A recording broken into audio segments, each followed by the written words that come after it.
We got Dwayne Johnson here. One of the nicest guys I've met to be at the stature that he's at. I often tell this story about being in the Viacom building years ago. I don't know if you remember this, but you were in the Viacom building and you were coming down the escalator on 45th Street in Broadway. And I was coming in having worked for MTV for so many years and I saw you. And I was like, damn, man, dang, Dwayne, what up? The Rock, what's happening? And you were by yourself and you stopped down and said, hey, what's up, man? You know, and we shook hands and we talked for a minute. And then I watched you walk out of the building by yourself. And I was worried for you. I didn't know you could be out in public by yourself like that, man. But I think that's indicative of who you are. Well, a lot of shit has changed since then, Sway. But I do remember that, man. And, you know, I've been following you for a long time and we've been friends for a long time. And then years later, I have the privilege of having your daughter in my movie, in Faster. Yes. I never got a chance to thank you for that, did I? Yeah. Yeah. Sure. Yeah. No, you did. We talked about that. We talked about that. A lot of folks don't realize Kiyomi did get that was her first movie role, you know, and then she went on to go to NYU and study acting, and she graduated from Tisch because of you, Dwayne. Thank you, brother. Wow. So, wow, that's impressive, man. I'm so happy because she was just a young little girl, man, and especially that role required her to be really scared. It was right in the middle of a firefight in a small hallway, but I'm very happy for her. Great. Absolutely, man. I'm happy for you. Congratulations. I want to introduce you to DB. He's one of my co-workers. We call him the movie junkie. Say what up, DB. Dwayne, man, it's an absolute honor to be sitting here speaking with you. And I know you and Sway have had some interactions in the past, but there's one thing that you and I share in common that I've been waiting. I said, if I ever had a chance to talk to you one-on-one, whether in person or like we're doing right now, I wanted to tell you that you and I were born on the same exact day, May 2nd. Wow, Taurus baby then in the house. I love it. Exactly. So I feel like I know you because we both have the same personalities, you know, strong, bullheaded, stubborn, you know what I mean? All those character traits of a Taurus. So I feel like you and I share a lot of that. Oh, well, that's cool, man. How long have you guys known each other? DB and DB came to work with the Sway in the Morning Show maybe about it's been 9 years. 9 years ago. He came in from a club. He was a little Come on, you gonna tell that story? He hadn't slept that night, Dwayne, and then he came and put his head on the countertop, and I put on the work. And since then, this guy has gone on to have his own radio show. He helps. He's one of our producers on our show, and he's doing excellent. So he's doing really great. Love that, man. Hey, man, so before we talk about the movie, which is a great movie, by the way. Sway, I've been meaning to tell you, man, just congrats on your show, man, on Shade 45. I listen to you every morning, or every morning I can. I listen to you, man. You a citizen, bro? I'm a citizen, brother, yes. Dwayne Johnson is a citizen of Sway in the Morning. I'm retired. I'm out of here, man. Come on, man. Yes. Oh, well, I appreciate that, man. And, I was on the phone with Tech N9ne today. Yes. Because Tech N9ne, I used to manage Tech N9ne early in his career. And I happened to be on the... Wait, you used to manage Tech N9ne? Yeah, I used to manage Tech N9ne. Wow. Back when the Angelic album was out. Yes. You know, the Worst album was out. And I know you was posting a lot of... You've always supported Tech N9ne. Always, man. I've been such a big fan of Tech. And here's what I appreciate about Tech and his music. And now it's connected to you, and I see that DNA that you guys have is I've always appreciated that. You know, look, in hip-hop culture, as we know, you got to show out, right? If you get some, you know, if you got the car, if you got the jewelry, you got the this, the that, the bling, and I get it. And I at one time was like that too. When I first started making a little money, I wanted to show it. But what I appreciate about Tech and that entire roster and everybody on Strange is that it's not about that. It's about the stuff that really matters, which is drive, and it's about hunger, and it's about never being satisfied, and it's that having that bite and that venom when they attack, you know, those verses, man. So I had no idea you managed him at one time. As a matter of fact, I remember watching an interview that you did with him, and you said something that always stuck with me. You talked about how there's a reason why no one has beef with Tech N9ne. because he will retire dudes if they had a beef with him. So anyway, man, I had no idea. That's really cool. That's a great fact. I liked your verse. I like those bars you spit. I remember when you did the "It Doesn't Matter" with Wyclef. That was cool. That was just you in the hook, and then even the Moana verse that you did as Maui. I thought that was dope. You showed some skills there, but you know that was an animation. But this, you stepped out as an MC. Did you have any concerns? Were you vulnerable, or you were just ready to grab this and take that face off song by the neck? Look, I appreciate you saying that. Thank you, man, for credentializing me that way and saying you like it. It means a lot. Tech called me, said, I got this idea. I got a song I think is really cool and badass. I think it could be like a real anthem. And he goes, I want you to come in at the end and almost do like the spoken word, as you have done in the past, like as The Rock in the middle of the ring and that kind of thing. And I said, okay, send it over to me. Sent it over, and I tried the spoken word, and then I called him. I said, look, brother, this is good. I said, and he had already dropped his verse, Joey Cool did his, and King ISO did his. So I heard those three, and I said, this idea I'm gonna pitch you. It's either gonna be an amazing idea or straight garbage. Let me try this. And I said, let me try and rap at the end here, and let me deliver some bars. And he goes, you sure? I said, I just want to try it. I said, because otherwise, I feel like, number one, I could challenge myself, but number two, I said, I really want to support what you guys did. And I don't want to come in with just the spoken word. I feel like it needs a big climactic ending. If I can do it, I said, just let me try it. He goes, what do you want to say? So I wrote some words out, and of course, there's no one better with word structure and flow than Tech. He helped me put everything together in terms of the flow, and then I tried it. And then you'll appreciate this. You both will appreciate this. I called him back and I said, there's a iconic Tech flow and rhythm that only you have. And I said, Joey Cool has it, and King ISO then takes it to another level. I really need to challenge myself. And to quote, and I'm sorry for cussing, so get ready to bleep this out. But Tech said, oh, you want more motherfucking gasoline. And I said, so again, sorry for cussing on the show. I said, that's exactly what I want. So then we talked about, okay, Black and Simone in my veins, my culture banging with strains, right? And then we put it together, man. And I got in the studio and laid it down. And I was just, so to answer your question, yes, I was nervous because I knew, look, you're batting cleanup at the end, and these guys are killers.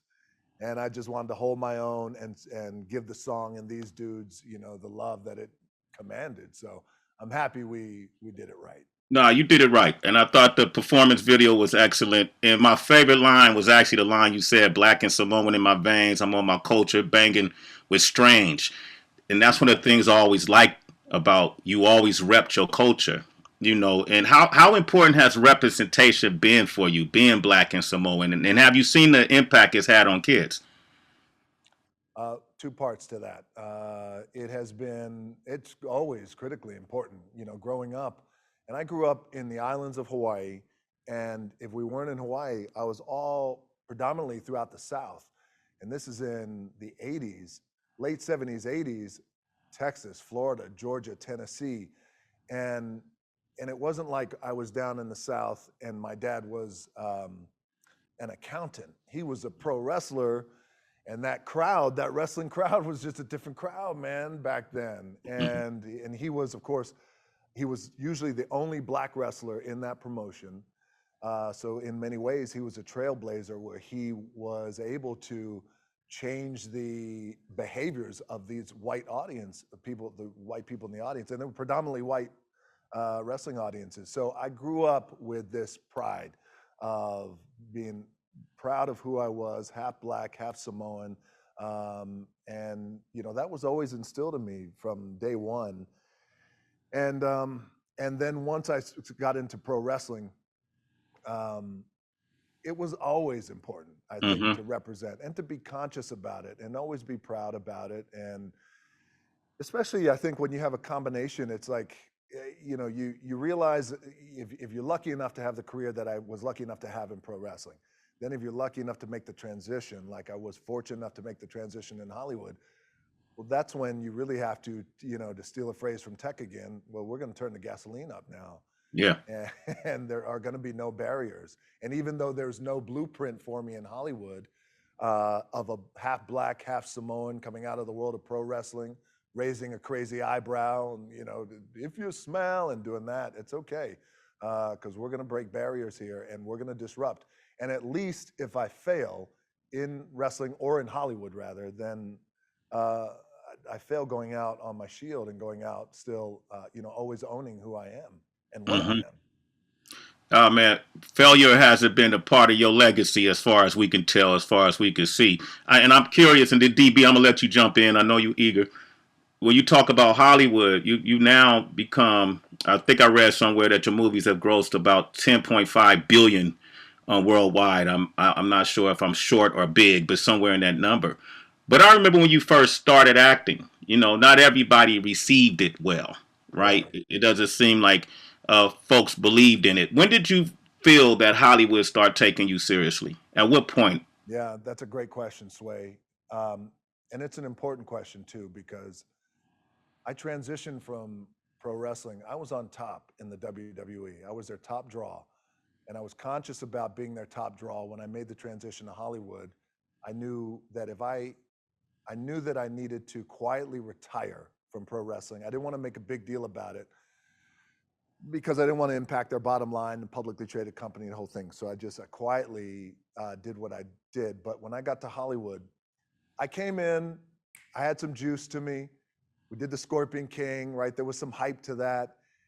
And then I think people thought, oh, you're just going to come in, make a couple of movies, then you're going to go back to wrestling. And slowly but surely, I made my ambition known, like, no, I've accomplished everything I had wanted to accomplish in wrestling. Now I have my sights set on Hollywood, and I want a career that has real longevity and quality to it. I'm willing to put in the work. And then that's when things started to change, I think, where people didn't buy into it. So what happened was I was told back then, okay, if you want a career with longevity and you want to be a movie star, let's look at the biggest movie stars right now in the world. And at that time, it was Johnny Depp. It was Will Smith. Will Smith, yeah, right. And it was George Clooney. And I was told then, you can't call yourself The Rock. You got to lose weight. You can't refer to wrestling. And it was like a big identity shift that I was asked to do. Now, if you don't know any better, and at that time I didn't know any better, you buy into it. And at that time I bought into it and I said, okay, didn't feel right in my gut, but I thought, okay, I understand.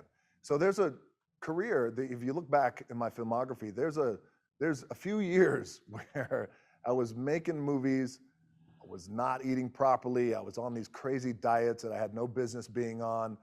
We would go into press junkets like this, like we're having right now, and the press would be conditioned to say, don't talk about wrestling, don't call him The Rock.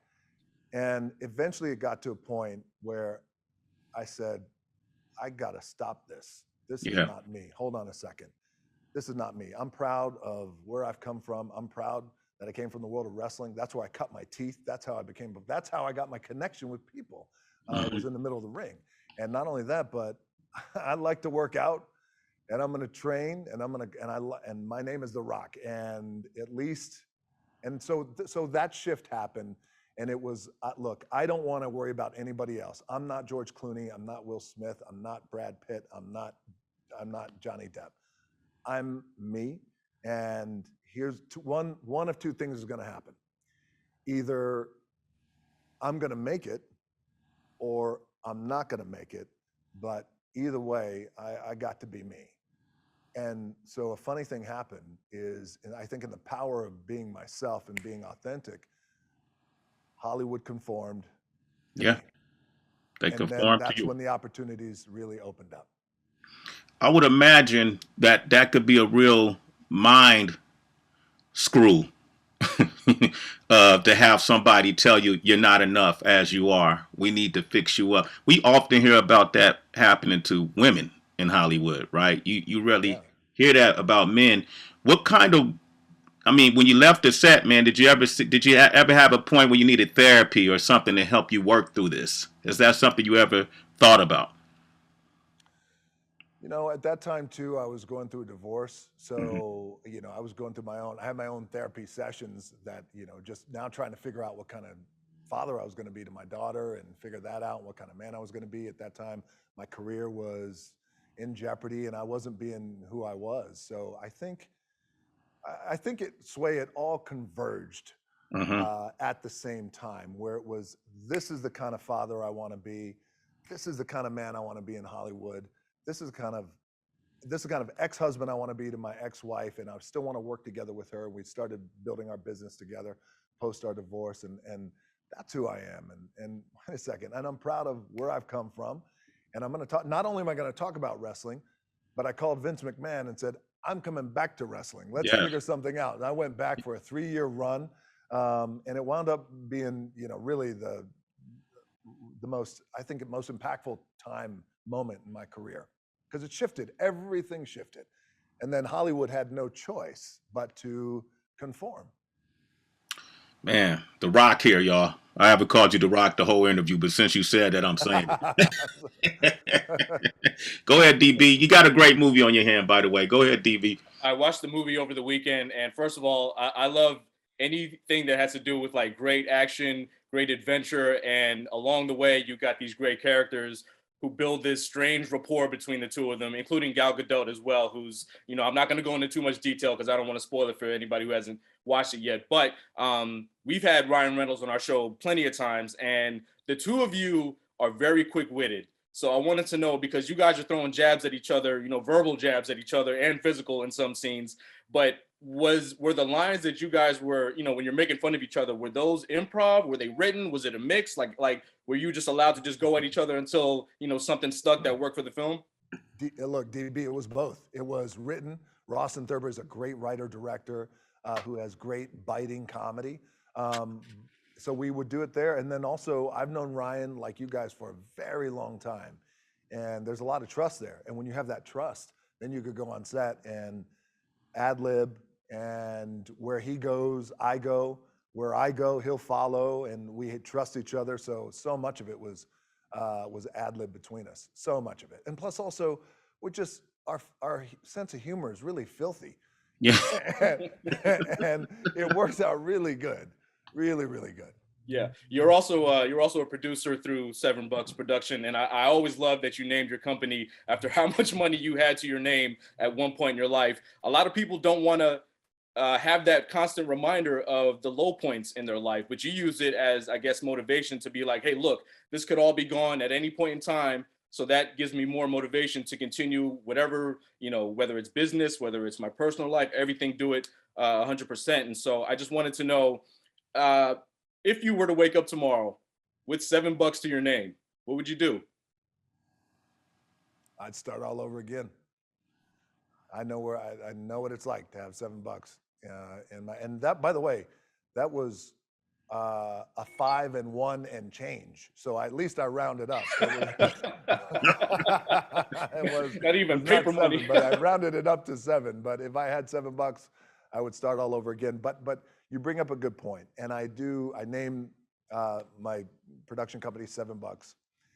My spirits company is Siete Bucks Spirits as well. So it's just a good reminder that, you know, around the corner, like, don't forget how things were at one time, how they were, and how quickly it can all, you know, go away. Now I realize I'm a long way away from $7 these days, but it's still in the forefront of my mind because it's still the thing that allows it.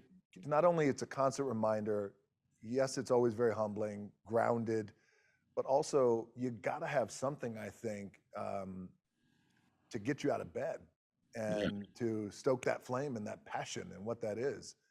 And for me, it's just the reminder of how things once were. Because I'll tell you this, you know, Sway, you said, you know, when we first met in Viacom building and I walked out by myself, you know, that was a time where people knew me but didn't really know me, Mm-hmm. and things weren't how they are today. But even before that, I mean, to the alternative to where I am today is that you go back to struggle and nobody knowing and nobody caring who I was. So, man, look, these days today, I'm blessed, lucky, Blessings, and right? yes, I always try and find that way, that reason. What's that spark? And that's so Mm-hmm. I always have $7 close by, the reminder. So, you mind if I ask just one more? Well, you go for it, man.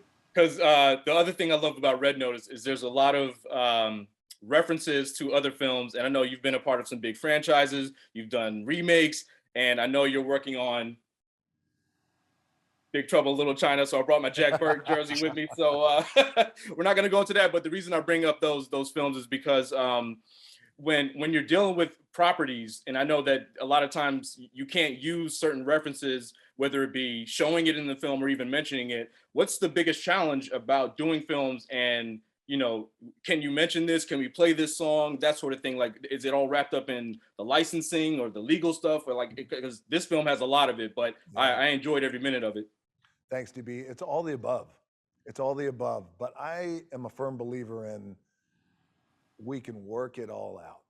So whatever the idea is, hey, I got this big crazy idea and it's a Jurassic Park reference, or maybe it's a this thing, or what if we use this and it's a Cleopatra egg, and we could work it all out. Because the moment somebody says, well, I don't know if we could do that, I go the opposite way. I say, well, actually, we can. We can. We have to exhaust all the efforts. And because it all goes back to, we right now are in the entertainment business, the three of us. But at the end of the day, I believe that the most important business we're in is the relationship business. Yes. So when we're in the relationship business, that's when you can work out anything. So if you came to me with an idea, either one of you, I would never say, nah, can't happen. I mean, I believe in the world of possibility, and I say, I may not know the answer, but watch this. We're going to find out, and we're going to make it happen. Dwayne, one of the things I appreciate about you, other than the fact that you were born in the Bay Area like me. Yeah. On May 2nd. Hold up, DB. Hold up, man. In case people in the Bay didn't know, he's a Bay Area representative. Like Kevin Hart. Kevin's a good friend. I've known Kevin from way, way, way back, when nobody knew Kevin, and we watched him become extremely successful. He's very driven. Kevin is a human motivational speaker, and he shared a lot about how he got there, what he does, some of the practices he does on a day-to-day basis to help sustain where he is. I watch you do the same thing. I've watched you grow, I remember the football days with Rohan. You know what I mean? Yes. Well, you and Rohan friends? I mean, Yeah, that was my boy, man. Yeah? That was Rohan and Sap and Ray Lewis, man, just all of us, man. It was a good time down at the U. Okay, yeah. And so I watched you did you hang out hard with Rohan? Did you partake? No, I was already locked down. Okay. I was Go digging for dirt. Chill out, Sway. Chill out. Okay, no, that's my man. But I was hoping that maybe you can share a fundamental lesson you had to learn about doing business as your business grew, as you became, more successful. What are some of those fundamentals that stick with you now when you do business? Yes, thank you. That's a great question. And I love Kevin too, by the way. It's why we get along so well. One of the most important, if not the most important thing that I've learned fundamentally when it comes to business and trying to grow out your business or businesses as an entrepreneur is truly, and this is hard to do, way easier said than done, check your ego at the door and bring in people who are smarter and who have a greater skill set than you do, and put them in place. Make sure they share your vision, and then go to work. Because I think what happens is, and this happened to me for many years, where I felt like I would micromanage, I'd really have my hands in it, and I would operate like, okay, I appreciate everyone's value on the team, but I think I could do a better job. And then I would start doing their job compared to, wait a second, if this is the setup, then this is a recipe that we may find short-term success, but it's not going to be long-term, and it's not going to really grow the way we want it to. Here's how we need it to grow.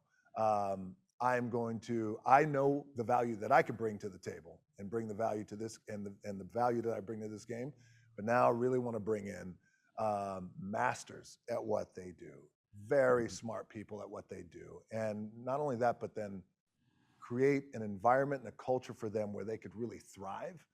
And I respect them, and I really like illuminate them, and like, you guys go, right? Because a lot of times for me, especially in my position, like I suck the air out of a room because I'm forward facing, and I have become who I've become publicly. So automatically attention comes my way. But if I can create an environment and a culture, man, where I just have captains of industry around me, then things take off. And I'll tell you, guys, it's happened with $7.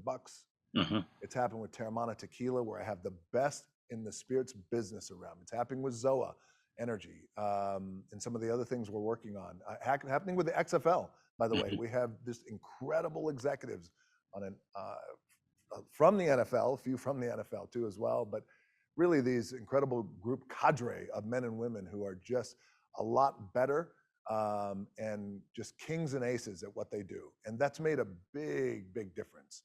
Big difference. That's a big difference. I'm writing all that down, Dwayne. Makes a big difference. Surround yourself with like-minded people, but also people who are a lot better than you at what they do. And then go to work. Trust their work. So anyway, we had Emilio Estevez on the show, and one of the things he said that stuck with me was, it's not, because in this business, you're going to be told no a lot. But what matters is who says yes to you. What was a big moment in your career where someone said yes that propelled your career forward? Man, that's a great question too. Oh, this is good. Went from University of Miami, playing with Rohan, to playing in the CFL. I got cut in the CFL and then sent back home to live with my parents at that time in Tampa, Florida. Eventually, I started training to become a pro wrestler. Had no money. That was the $7 days. That was the $7 days. I'm forced to move back in with my parents. By this time, Warren Sapp was already a millionaire. Like, all my boys were already making their money. I was back home with my parents, living in that little apartment in Tampa. I started training to become a professional wrestler. There was a man by the name of Pat Patterson, who in the wrestling world, Pat, right, just famous, very famous wrestler, then became vice president of WWE, then had an eye for talent. He was friends with my parents, and I asked my parents from long ago, from the Bay Area, by the way. Pat was a legend in the Bay Area.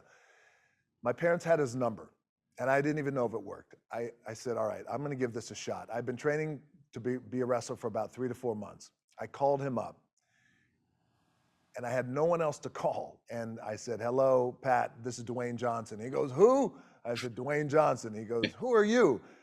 I said, I'm Rocky Johnson's son and Atta Johnson's son. He goes, okay. I mean, he's like, it's a hard phone call already. I said, I'm training to get in the business. He said, okay. And and then he goes, I'm sorry, let me cut you off. And again, I'm getting ready to cuss, gonna have to bleep this. He goes, why the fuck do you want to do that? And I said, look, Pat, I said, I know you don't know me. I said, but I think I might have something to offer the wrestling business. I don't know. I might suck. I don't know. He goes, what do you want from me? I said, could you come down and just watch me wrestle in the ring and tell me if I suck, please tell me. I will never bother you again, and I will give up on this ambition of being a pro wrestler. Or if I'm decent, then tell me, then I'll continue to train. And I said, I got nobody else to call. And I said, by the way, if you tell me to go to hell now, I completely understand. This is a call that you're getting out of the blue. You don't even know who I am. He goes, okay, when are you training again? I'm training this Saturday. Where is it at? I told him the address. He goes, Jesus Christ, that's 45 minutes away. I'm like, oh, well, I'm sorry, can you? He comes down. I worked out for about 15 minutes, 20 minutes maybe. I get out of the ring. He's smoking a cigarette in the gym, like one of these old school coaches, right? And I said, so what do you think? He goes, you just keep training. And I said, am I any good? Do I suck? He goes, just keep training. I said, okay, I will do that. And he goes, okay, you take care, right? Have a good life. Good luck. I said, okay, thank you so much for coming down. I will do exactly what you just said. I'll keep training. Little did I know, he goes home and he calls Vince McMahon. And he said, you have got to see this kid in the ring. Now, the reason why I tell you this story, I got goosebumps now, is because he was a guy who looked at me and said, you got it. Yes, you. And I had never had that before. And man, that changed my life just like that. And that's the power of somebody taking a moment to tell somebody else, like, hey, you got it. You keep doing what you're doing. If I can help you, I'm going to help you. But if I can't, the advice I can give you is you just keep doing what you're doing, man. So that was my first yes, and I'll never forget it. And since then, he was a father figure of mine, and he passed away same year as my dad passed away last year. So I lost both my father and my father figure one shot, but he was instrumental, and I'll never forget it. Thank you, brother. I appreciate you, man. And just real quick, my first wrestling match was at the Cow Palace. I saw Pat Patterson and Andre the Giant in the 70s as a kid. Wow. Wow, bro. Come on, man. That's amazing. Well, Yeah, he was one of the hottest things, man, in the yeah. Bay Area, man, at the Cow Palace. Yeah, the Cow Palace, man. Thank you. Hey, Dwayne, it's good to see you, brother. Thank you again for putting my daughter in the movie Faster. George Tillman, you know, we still get residual checks. And Red Notice, November the 5th on Netflix, November the 12th. Can't wait to see you in person, man. Brother, I can't wait. It's good to talk to you, man. It's great to see you. Tell your daughter I said hello. DB, thank you, man, for your time. I appreciate it. Okay. When I see you, bring some bars. I'm going to have you rap. All right. I'm going to kill it when you trust me. All right, brother. Take care. Congratulations.